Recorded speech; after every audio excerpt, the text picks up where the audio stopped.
महीनों की भक्ति में भगवान को प्रकट कर दिया। और जब भगवान को प्रकट किया, नारायण आने के लिए तैयार हो गए। मां वैष्णवालम तपसो दुरत्तया। भगवान कहते हैं कि मेरा भक्त है और मेरे भक्त को धन दौलत की कभी कोई कामना नहीं होती। भगवान के सच्चे भक्त जो होते हैं उनको भगवान की भक्ति मिल जाए, उससे ज्यादा उन्हें जीवन में कुछ नहीं चाहिए।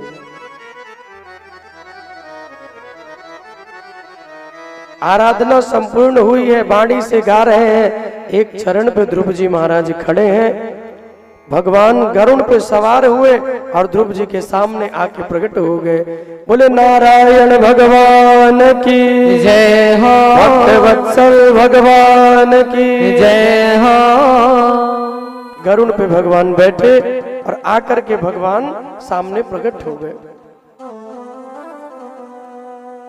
और जब ध्रुव जी के सामने भगवान आकर के प्रकट हुए,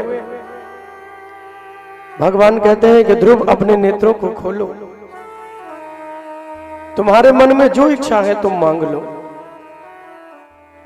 जो तुम्हारे मन की इच्छा है हम वो पूर्ण करने के लिए आए हैं। जो तुम्हारा मन हो तुम मांगो, बोलो क्या चाहिए तुम्हें। जो तुम्हें मांगना हो तुम मांगो, हम वही देंगे। ध्रुव ने अपने नेत्रों को खोला। भगवान से मांगना बहुत कुछ चाहते हैं, लेकिन ध्रुव की जो वाणी है ना, ध्रुव की वाणी मौन हो।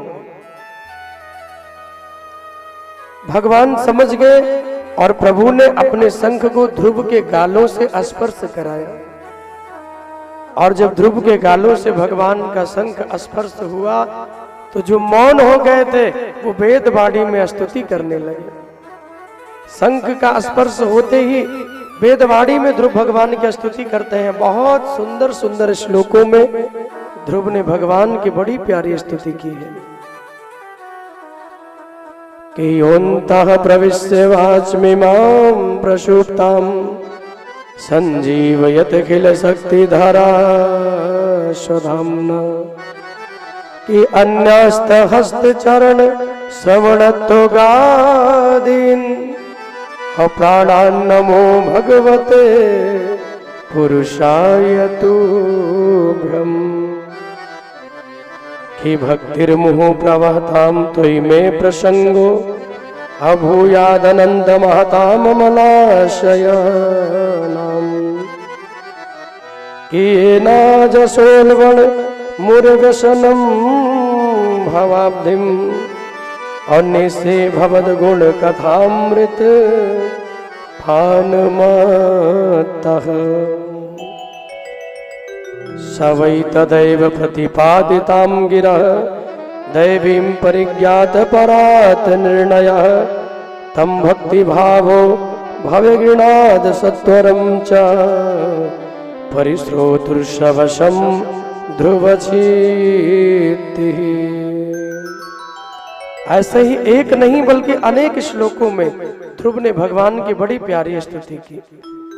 ध्रुव जी कहते योऽन्तः प्रविश्य वाचमिमां प्रसुप्तां। हे प्रभु मेरी जो वाणी है ना वो मौन हो गई थी। ये तो आपकी कृपा है, आपकी अमृत संजीवनी के द्वारा मेरी सोई हुई वाणी को आपने जगा दिया।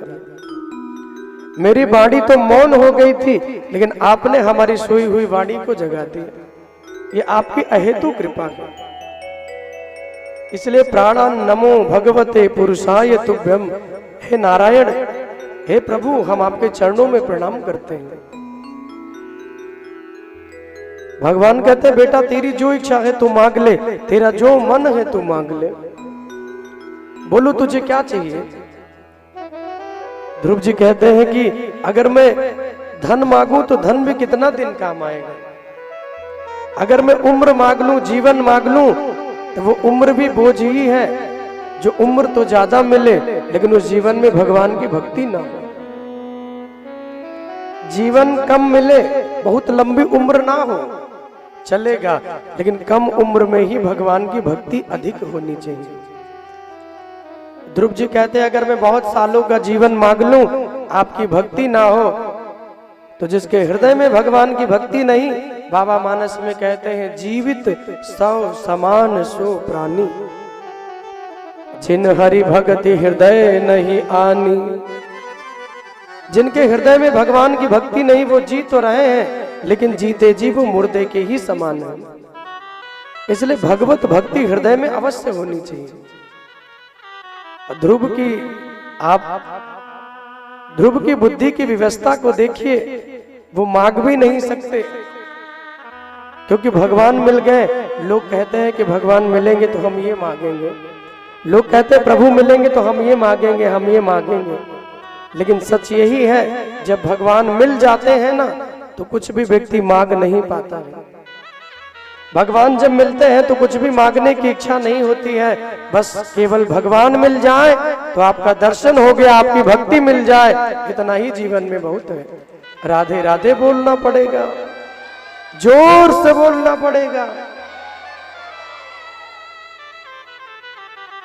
भक्ति सुतो तो तरुणो गृहीत्वा, जीवन में भक्ति मिले और आनंद मिले जीवन में। ध्रुव ने कहा कि मैं कुछ नहीं मांगूंगा प्रभु, मैं जो मांगूंगा वो इस दुनिया में स्थिर नहीं है। मुझे वो दीजिए जो दुनिया में स्थिर है, जो चलायमान ना हो। उम्र मांगू तो चली जाएगी, धन मांगू तो चला जाएगा, सुंदरता मांगू तो भी चली जाएगी।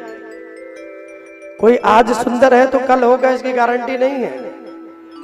और जितनी भी सुंदरता युवावस्था में होती है वो बुढ़ापे में नहीं होती है क्या? बूढ़े हो गए तो कहाँ सुंदरता रहती है। और जिनको अपने सुंदर होने का बड़ा ही अभिमान हो ना, वो अपने दादा दादी का रोज देख लिया करें, ध्यान से उनको निहार लिया करें।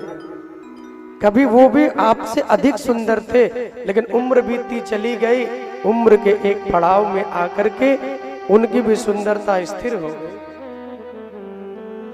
ध्रुव जी कहते हैं, अगर मैं सुंदरता भी मांग लूं तो एक दिन बुढ़ापा आएगा, वो भी चली जाएगी, फिर कौन पूछेगा हमें। तो ध्रुव जी कहते हैं, प्रभु तन भले न सुंदर हो, लेकिन व्यक्ति का मन अगर सुंदर है तो चाहे वो वृद्ध हो, चाहे जवान हो, चाहे बचपन हो, मन सुंदर है तो भगवान का भक्त बनने के योग्य है।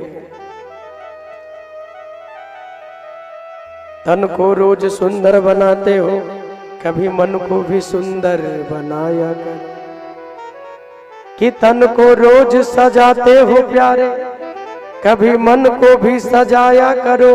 और दुनिया को रोज रिझाते हो, कभी गोविंद को भी रिझाया करो। तन संवारोगे तो गोविंद नहीं मिलने वाले, तन संवारोगे तो दुनिया मिलेगी।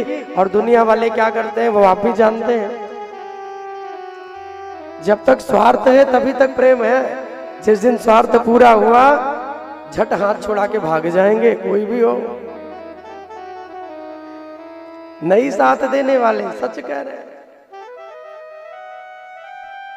मानव का जो प्रेम है ना, वो एक निश्चित अवधि तक होता है, वो बदलता रहता। आज कम ज्यादा, परसों नहीं है, उससे भी ज्यादा हो गया, आज नहीं है।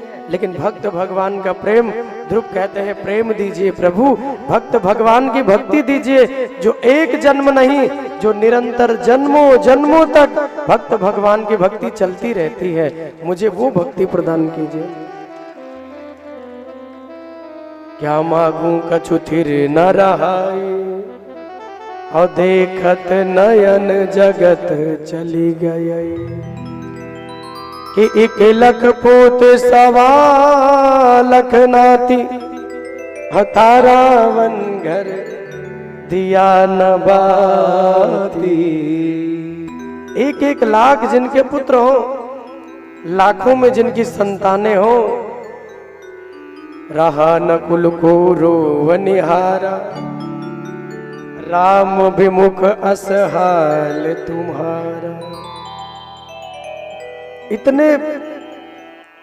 इतना विद्वान रावण जो भगवान शिव को अपना गुरु बनाया और शिव तांडव गा करके भगवान शिव को प्रसन्न कर देता है।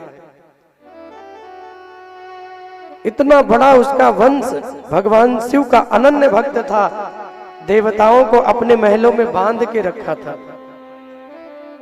जितने देवता हैं वहां अग्निदेव वहां पे जब कहें तो आग लगाते थे। कोई झाड़ू लगाता था, कोई सफाई करता था, सब वहां सेवा में लगे थे। शनि को भी उल्टा करके टांग दिया था रावण ने, लेकिन राम विमुख असहाल तुम्हारा। सब कुछ होते हुए, भगवान शिव का भक्त होते हुए भी भगवान राम के चरणों में प्रीति नहीं बनी, तो रहा नकुल को रोव निहारा। इतने बड़े वंश में भी कोई एक दीपक जलाने के लिए नहीं बचा। इसलिए राम से विमुख नहीं होना है, भगवान से प्रीति जोड़ना है। भगवान की भक्ति ध्रुव ने मांगी। भगवान कहते जो नहीं मांगता उसे हम बहुत देते हैं। 36,000 सालों का राज्य भगवान ने ध्रुव को दिया। 36,000 सालों का राज्य ध्रुव को मिला। भगवान ने कहा जाओ इतना दिन राज्य का सुख भोग कर और मेरे धाम में आओ। इतना दिन तक राज्य का सुख भोगते रहोगे तब मेरे धाम में आओगे। ध्रुव भगवान को प्रणाम किए। कहते हैं आपकी गोद में बैठने की इच्छा है। भगवान ने भक्त को अपनी गोद में बिठाया है। ध्रुव कहते हैं कि माँ ने सच कहा था, कहाँ पिता की गोद में बैठने में मैं पड़ा था। अरे आज मैं परम पिता की गोद में बैठ गया हूँ। इससे सुंदर गोद जीवन में कहाँ मिलेगी। जिनके चरण, जिनके हाथ कभी किसी के सर पे नहीं पड़ते हैं, आज उन्हीं भगवान नारायण की गोद में भक्त ध्रुव जी बैठे हुए हैं।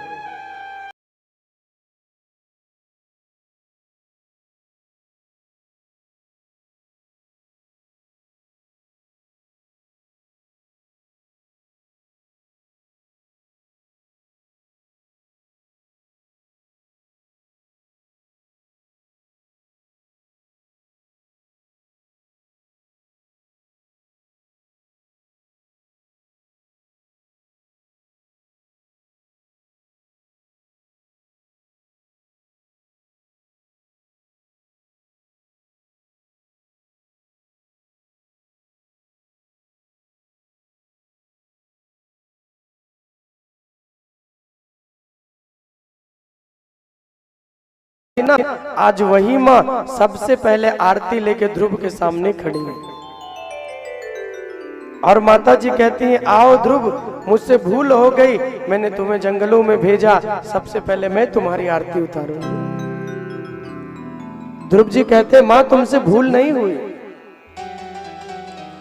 माँ तुमसे भूल नहीं हुई। अरे तुमने तो भगवान से मिलने का रास्ता मुझे बताया।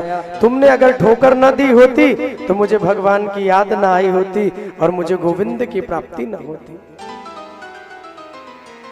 ये तो आपने अहेतु कृपा कर दी माँ, जो मुझे भगवत प्राप्ति हो गई। 36,000 सालों तक राज्य का सुख ध्रुव जी भोगते रहे, आनंद लेते रहे।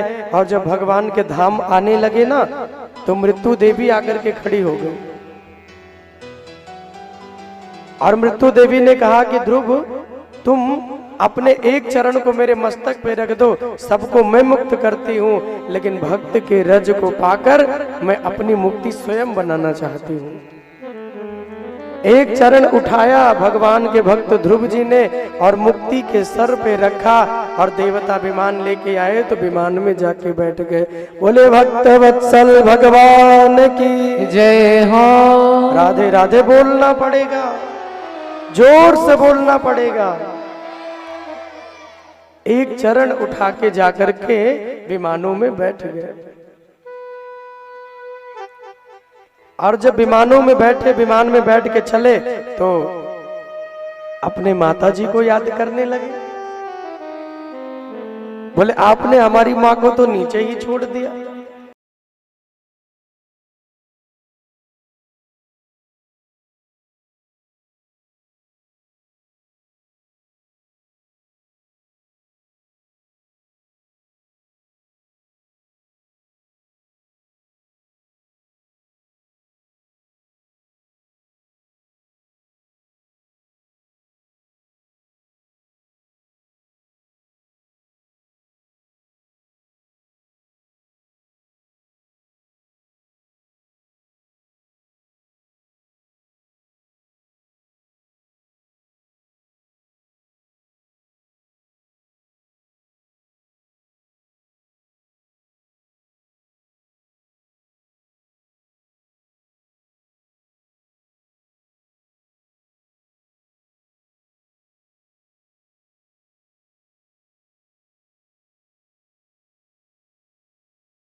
जन्म जन्म के लिए वहीं स्थान दे दिया।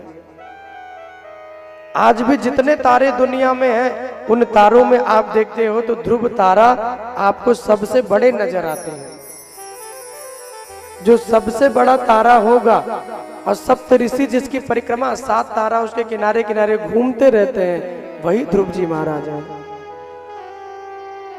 आज भी वो ध्रुव तारा बनकर वहां बैठे हुए हैं और भगवान के श्री चरणों में आनंद ले रहे हैं। सुखदेव जी महाराज राजा परीक्षित को ध्रुव जी की भक्ति की बड़ी सुंदर कथा सुनाए। जो इस कथा को सुनता है उसके हृदय में भी भगवान की भक्ति मिलती है, क्योंकि भक्त की कथा सदैव सदैव हमारे जीवन में भक्ति ही दिलाती है। आगे महाराज पृथु के वंश का वर्णन किया गया, जहां पृथु जी महाराज ने भगवान के 100 अश्वमेघ यज्ञ किए। 99 यज्ञ तो पूरे हो गए। जब 100वां यज्ञ होना था तो इंद्र उनके घोड़े को चुरा के लेके चले गए, और जब उस घोड़े को चुरा के लेके जाते हैं ना, भगवान नारायण 100वें अश्वमेघ में प्रकट हुए और इंद्र को कहा कि कभी किसी के भजन सेवा में बाधा नहीं डालनी चाहिए। लाकर उनके अश्व को वापस दिया है, और जो 100 अश्वमेघ उस समय कर लेता था उसको इंद्र की गद्दी मिल जाती थी। इंद्र का पद को ये नहीं कि कैसे मिलेगा, बोले जो 100 अश्वमेघ यज्ञ पूरे कर ले उसको भगवान इंद्र बना देते थे। इंद्र को लगा इनका यज्ञ पूरा होगा तो ये इंद्र बनेंगे, लेकिन पृथु जी महाराज कहते हैं कि नहीं महाराज, मुझे इंद्र का पद नहीं चाहिए। भगवान वहां जब प्रकट हुए बोले क्या मांग रहे हो? 100 अश्वमेघ यज्ञ करने के बाद जो मांगो मिलेगा। तो कितना सुंदर मांगा है। देखिए भक्तों की मांग भी कितनी अच्छी होती है। वो मांगते क्या है? जितने भक्त की कथा आप सुन रहे हो उसको जीवन में उतारो कि वो क्या मांगते हैं भगवान से। महाराज पृथु ने भगवान से 10,000 कानों के श्रवण करने की शक्ति मांगी है। पृथु जी महाराज ने कहा कि इन 2 कानों से आपकी कथा सुनते हुए मेरा मन भरता नहीं है, मुझे 10,000 कानों की शक्ति दे दीजिए जिससे मैं आपकी कथा को सुनता रहूं, आपके नाम को सुनता रहूं। 2 श्रवणों से सुनकर, जिनके श्रवण समुद्र समाना, कथा तुम्हारी सुभग सरीनाना। जिनके श्रवण भगवान की कथा को सुनते हुए कभी तृप्त ना होते हो, जिनके श्रवण भगवान की कथा को सुन के कभी ये ना कहें कि हमने बहुत सुन लिया, भर ही निरंतर हो ही न पूरे, रोज सुनते रहे फिर भी ऐसा लगे कि कुछ भी नहीं सुना। दुनिया के जितने चरित्र हैं 2-4 बार 10 बार आप सुनोगे तो आपका मन ऊब जाएगा, लेकिन भगवान की कथा की यही महिमा है। एक बार नहीं लाखों बार भी सुनते रहोगे तो हर बार आपको एक नया आनंद आएगा। हर बार